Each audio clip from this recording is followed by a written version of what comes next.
Warm welcome. This is Markus Termin, Astrologisches Stundenbuch, Astrological Book of the Hours. It's the 9th of April 2024. As I'm speaking, the moon is still in the sign of Aries, but it's going to change signs and it's moving towards Taurus pretty soon.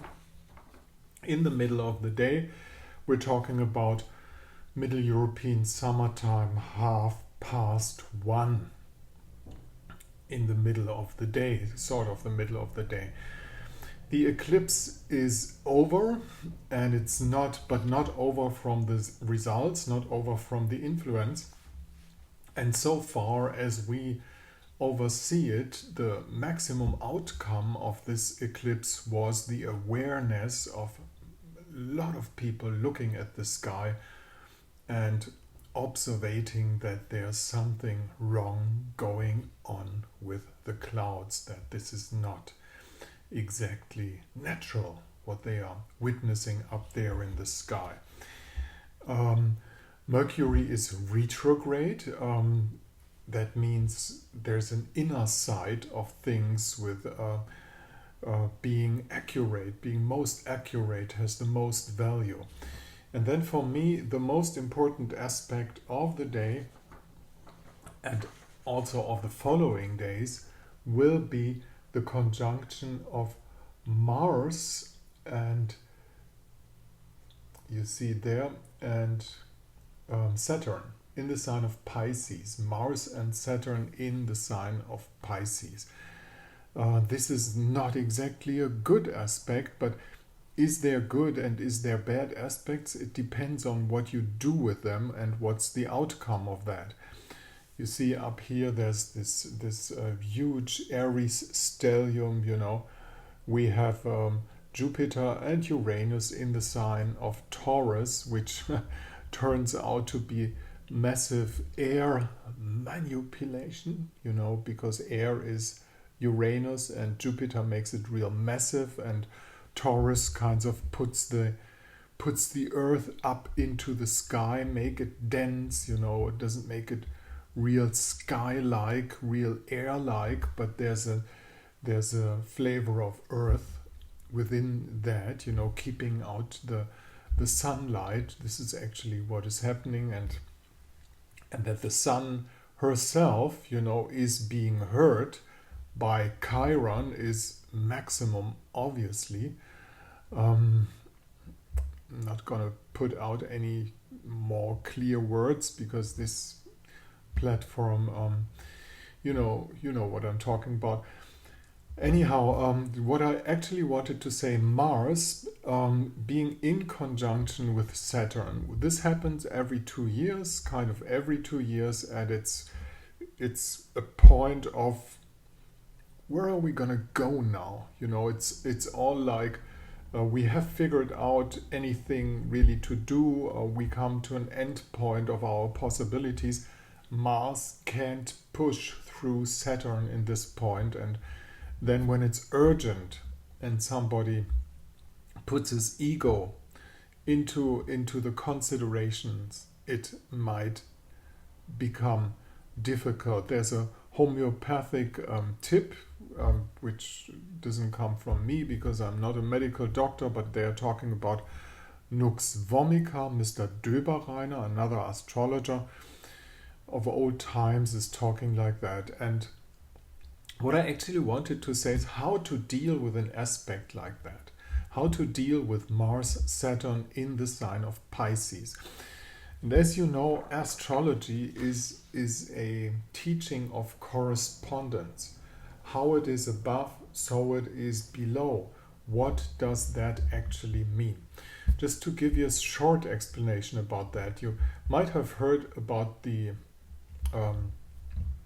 folklore, the kind of folklore or habit of the old Egyptians to put simulation of real things into the grave of their higher people, their beloved, whoever, whoever was engraved, he got something that simulated real things. Like there was the simulation of a bread in wood. You would have simulation of even flies in gold and lapis lazuli and things like that. All simulated goods, like in a little children's playground. What are we going to do with all those things? Because a playing thing, a playing tool is a simulation of something too.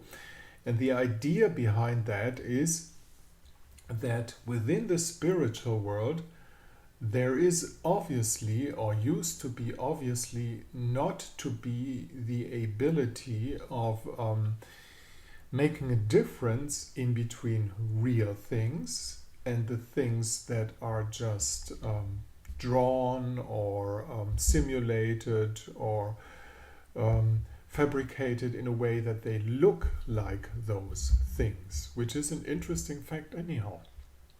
And that means going forward to astrology, if you go to the art of correspondence, that means if you do the installation or the movement or the habit of an aspect that is out there, and you give it the meaning of this aspect, then it will be fulfilled in a maybe small and not at all difficult real way. To give you an example, what I'm doing, Mars and Saturn are being in conjunction, and you might have heard about that I'm constructing little 3-string instruments. Now, Mars, Saturn, this is Mars, this is my Mars, this is iron, I'm working on this piece of wood with iron. This piece of wood is oak. Oak is connected to Jupiter and Saturn anyhow. This is kind of royal wood, and I'm using this iron to work on this piece of hard wood, to get through, to give it a little shape. And it's not easy. It takes time. In fact, it takes hours. It takes patience.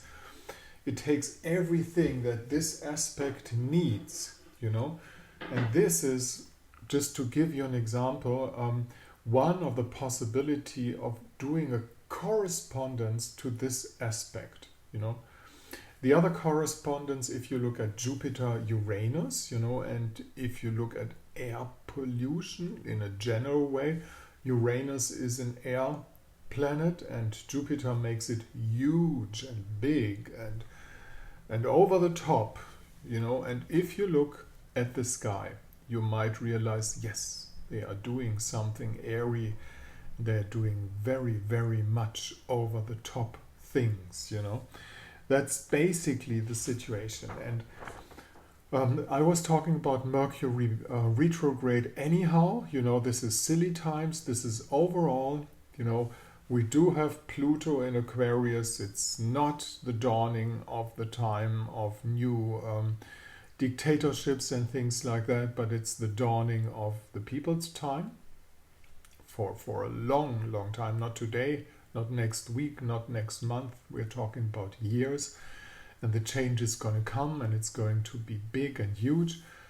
See Lilith down there in Virgo, all the blackened pages from official institutes and things like that in Germany and all over. This is Lilith in Virgo, of course it is.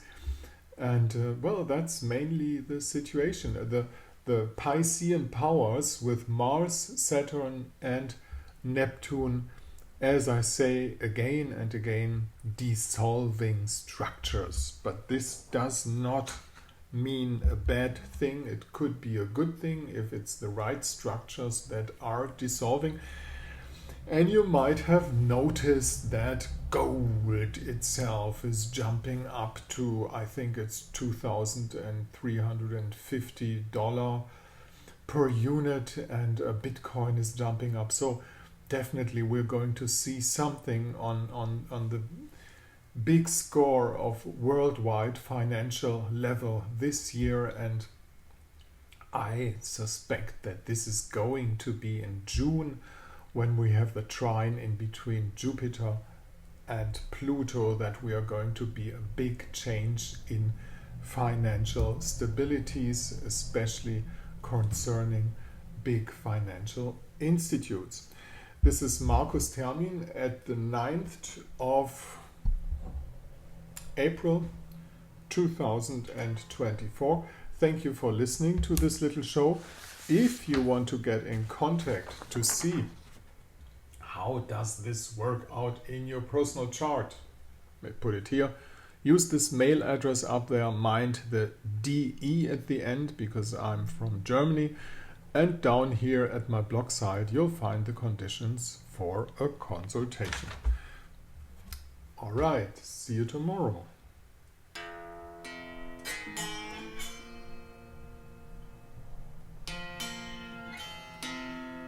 Well, this is Western style, you know, you might like it or not.